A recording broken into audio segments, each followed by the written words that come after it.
돈 뿌린다고 다 좋은 게 아니라고요. 오히려 우리한테 집 만든다고요. 그냥 정부가 여러분들한테 막 돈을 퍼주는 게 아니라고요. 안녕하세요. 반갑습니다. 이경민의 부동산 하이킥의 이경민입니다. 이 정부가 2022년 추가경정 예산안을 편성했습니다. 아직까지 이 본 예산조차 집행되지 않은 이 시기에 왜 이렇게 갑작스럽게 추경 예산을 편성했냐 이겁니다. 이건 누가 보더라도 대선을 위한 정치적 포석책일 수밖에 없다. 그렇게 보여집니다. 이미 작년에 세금, 국세가 엄청나게 걷어들였습니다.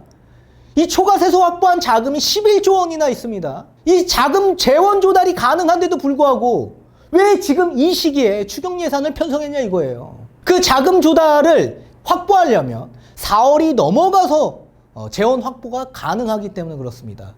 근데 대선이 언제 있죠? 3월 9일에 있습니다. 그래서 지금 부랴부랴 이렇게 추경을 예산 편성한 겁니다. 근데 이 추경 예산 이미 세수 확보한 자금이 있는데도 불구하고 이걸 적자 국채 발행해서 세수를 다시 확보한다라고 합니다.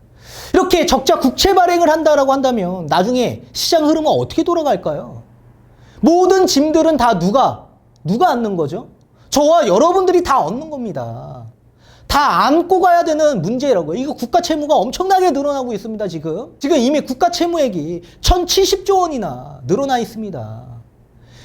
2017년 문재인 정부 초임 때 660조였던 게 지금 약 400조가 늘어났어요, 지금.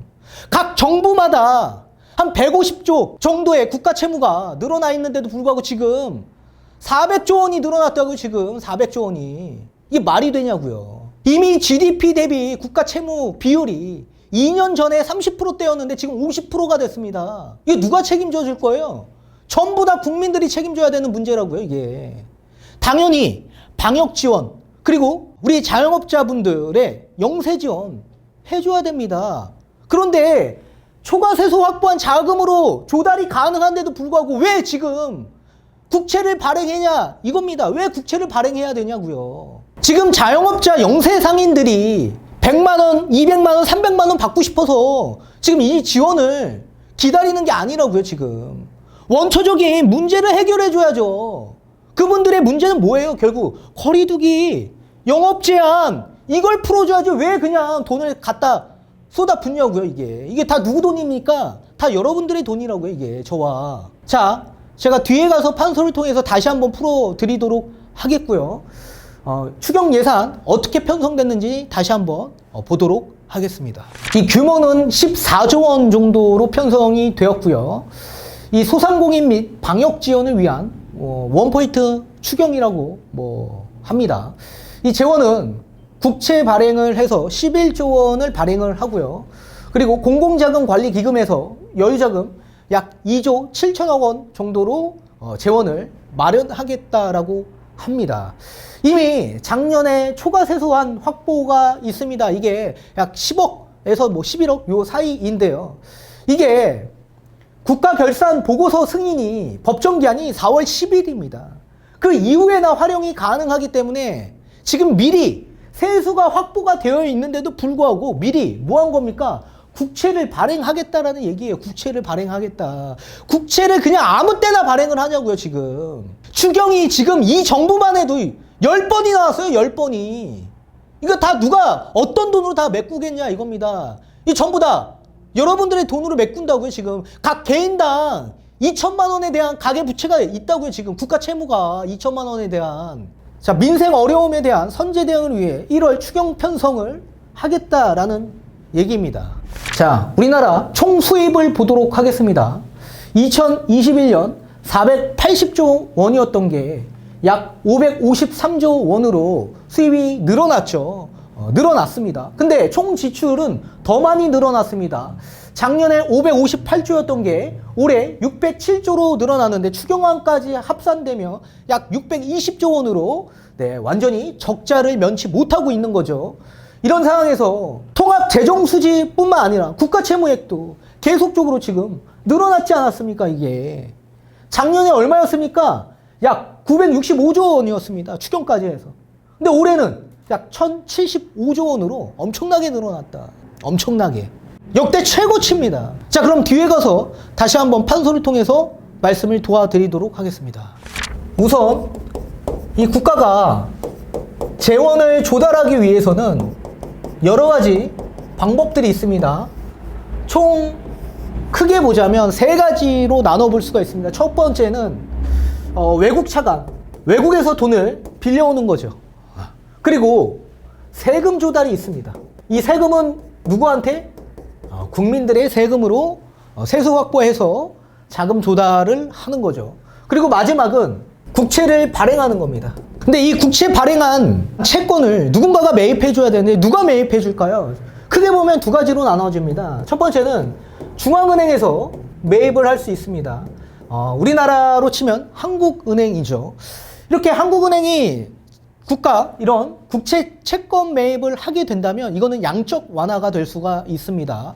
우리나라는 기축통화국이 아니기 때문에 이렇게 양적 완화, 이 중앙은행이 채권 매입을 하지 못하죠. 만약에 이렇게 중앙은행이 국채를 완전히 직매입할 경우에는 무조건 유동성이 늘어날 수밖에 없는 구조이고, 이게 각 시중은행의 이 통화 승수 효과로 인해서 엄청난 유동성이 풀려서 화폐 가치가 엄청나게 떨어질 수밖에 없는 구조입니다.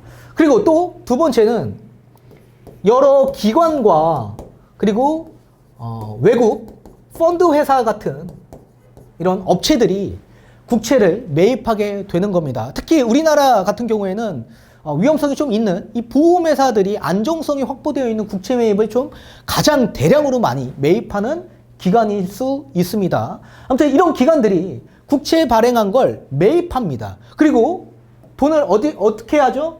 당연히 정부가 가져오겠죠. 이 국가 재원 조달을 어디에 쓰냐면 지금처럼 여러 가지 지원 형태의 돈을 뿌립니다. 그러면 이 지원하는 이 현금이 누군가한테는 오지 않겠습니까? 뭐 앞전에 얘기한 방역 지원이나 아니면 영세 지원하신, 그럼 개개인한테 그 자금들이 들어올 겁니다. 그럼 어떻게 되죠? 유동성이 늘어날 수밖에 없는 구조이다. 이 국채 발행한 걸 중앙은행이 매입하면 엄청난 유동성이 증가가 시장에 되는 상황이고, 이 국채 발행이 정부로 돈이 들어간다면, 재원 조달로 들어간다면 유동성이 늘어나는 구조는 아닙니다. 근데 다만 장기적으로 본다면 무조건 유동성이 늘어나는 구조일 수 있다. 그거는 목적에 따라 다를 수 있다. 목적에 따라 어떤 활용도에 따라서 정부가 재원 조달을 하냐에 따라서 좀 다른데, 이번은 다 뭡니까? 방역 지원 아닙니까? 그러면 이 돈들이 전부 다 개인한테 들어간다는 얘기입니다. 그럼 여러분들도 300만 원 받으면 이 돈 어디다 쓰실 겁니까? 당연히 예금 예치를 할 수 있고, 또는 이 돈을 시장에서 계속 활용을 하겠죠. 그러면 시장에 돈들이 계속 유통이 되는 거 아닙니까? 지금처럼 경기가 회복하는 단계에서는 또한 유통 속도가 엄청나게 빠르다고요. 그럼 화폐의 가치는 더더욱더 떨어질 수밖에 없는 구조입니다. 그리고 은행에 예치가 되면 은행은 지급 준비율을 빼고 나머지는 전부 다 뭐 대출이나 이렇게 다 해주겠죠.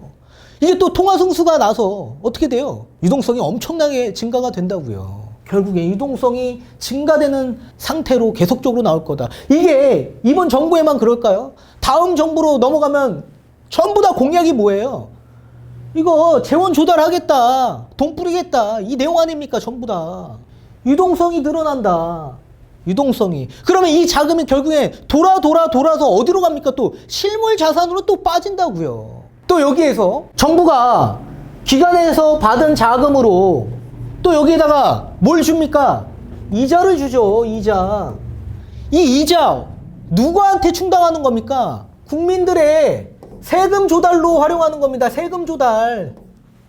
국민들의 세금 조달로 이자 주는 거라고요. 기관이랑 외국 펀드 회사한테. 그리고 나중에 또 돈을 갚아줘야죠. 원금. 만기가 되면 원금 돌려줘야 될 거 아닙니까? 그러니까 이 원금 누구 돈으로 메꾸는 거예요? 또 미래 세대에 세금 조달로 활용하는 거라고요. 미래 세대에. 여러분들의 자녀, 여러분이 될 수 있고 세금 조달로 원금 갚아준다고요. 원금. 그리고 시장에 이렇게 국채가 엄청나게 많이 배포돼서 발행이 되면 어떻게 됩니까? 국채 가격은 떨어지고 그리고 금리는 올라갈 수밖에 없다. 이 국채금리가 올라간다고요, 국채금리가. 이 국채금리가 올라가면 어떻게 됩니까? 시장금리가 올라간다고요, 시장금리. 지금도 3년물, 5년물, 10년물, 30년물에 국채금리가 계속적으로 올라가고 있는 과정에서 엄청나게 올라갈 수밖에 없는 사태로 나올 수밖에 없다. 채권을 엄청나게 뿌리는 거 아닙니까, 지금 시장에. 금리가 올라간다고요, 그러면. 그럼 따라서 시장금리는 따라서 올라가고요. 그러면 시장금리가 올라가면 누구한테 부담이 되는 거예요? 이거 전부 다. 국민들에 대한 부담감이 엄청나게 짐이 될 수밖에 없는 구조 아닙니까, 이게. 지금 영세 상인분들 이거 받으면 뭐합니까? 결국에 이자랑 원금 본인 돈은 다 메꿔야 되는 겁니다. 그리고 시장금리가 올라가면 앞으로 뭐 대출이나 여러 금리가 올라가면 오히려 영세 상인분들이 더 힘들어진다고요, 지금. 그런데도 불구하고 이 모든 악순환이 지금 뭘로 지금 다 메꿔지는 겁니까? 국채 발행으로 메꿔지는 거라고 지금 전부 다. 이미 자금 조달이 확보가 되어 있는데도 불구하고 세수를 그렇게 걷었잖아요, 작년에. 국세 매입이 엄청나게 됐는데도 불구하고 국채를 또 발행한다고. 왜요? 대선 때문에. 이거 모두 다 대선 때문에 그런다고. 이거 전부 다. 이 정치적 포석책 아닙니까, 이게? 이 국가 채무의 비중을 우리 모두가 다 부담을 지어야 되는 상황이 여러분들은 납득이 되는 거냐고요. 지금 당장 우리 구독자님들이 느끼는 체감이 어떠실지는 모르겠지만 결국엔 계속적으로 돈이 빠져나가시는 구조입니다. 무조건 돈 뿌린다가 다 좋은 게 아니라고요. 오히려 우리한테 짐만 된다고요. 이 북유럽, 스웨덴 이런 나라들 보십시오. 복지국가? 복지를 오히려 줄였습니다. 복지를 오히려 줄였어요. 그리고 이 복지재원재단 누구한테 다 돈을 받는 거죠? 모든 국민들한테 세금을 걷어서 복지를 하는 겁니다. 복지를 하는 거예요. 이해되십니까? 그냥 정부가 여러분들한테 막 돈을 퍼주는 게 아니라고요. 아무튼 저는 이번 추경 예산이 정말 말이 안 된다라고 생각합니다. 오늘 여기까지 말씀드리고 다음 시간에 다시 뵙도록 하겠습니다. 감사합니다.